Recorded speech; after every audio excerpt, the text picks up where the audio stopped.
ఏమండి red foot అండి. దారిలోనే ఉన్న ఒకసారి కార్ ఆపని చెప్పండి. డ్రైవర్ కార్ ఆపు.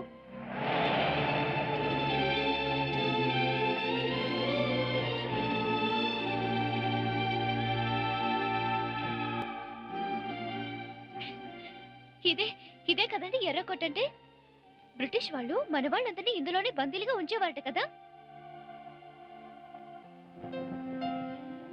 చూసావా మన జాతీయ జెండా స్వేచ్ఛగా ఎలా రెపరెపలాడుతుందో, దాని వెనక ఎంతమంది ఫ్రీడమ్ ఫైటర్స్ త్యాగం ఉందో. అబ్బో మీకు దేశభక్తి చాలా ఎక్కువ ఉన్నట్టుందే. కొంపదీసి మీరేమైనా మఫ్టీలో ఉన్న మిలిటరీ ఆఫీసరా?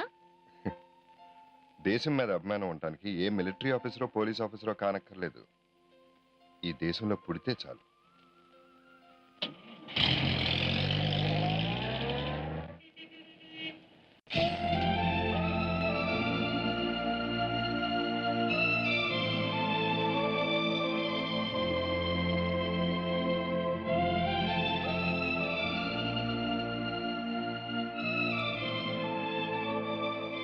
ఎవడి ఎవడి ఇండియా గేట్ మన పక్కనే ఉందండి. అవును, అది ఇండియా గేటే.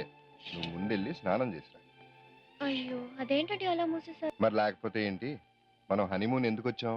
ఇలాంటివి చూడడానికి కాదు, ఇంతకంటే అందమైన ప్రదేశాలు చూడటానికి. రేపు మనం ఆగ్రా వెళ్తాం, కానీ తాజ్మహల్ చూడటానికి కాదు.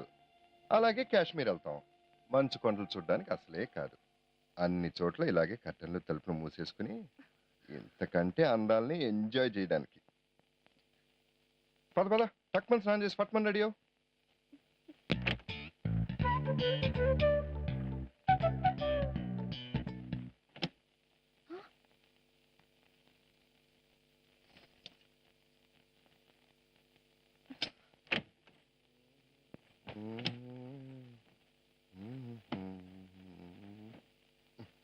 ఏంటి? వెళ్ళు, వెళ్ళి త్వరగా చేసిరా. ఏం పర్వాలేదు, వెళ్ళి స్నానం చేసిరా. కొంపలేం మునిగిపోవు. వెళ్ళి వెళ్ళి త్వరగా వెళ్ళరా.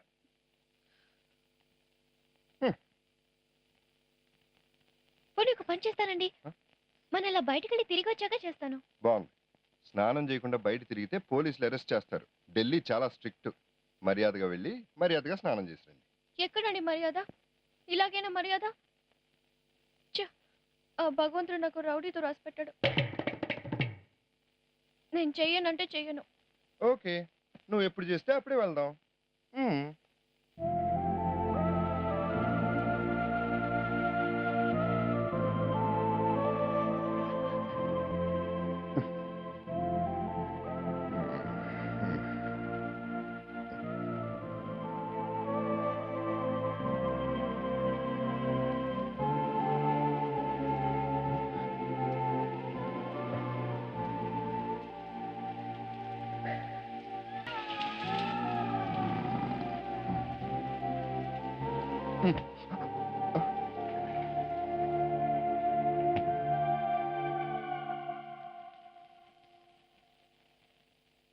నా స్నానం అయిపోయింది, నేను రెడీ.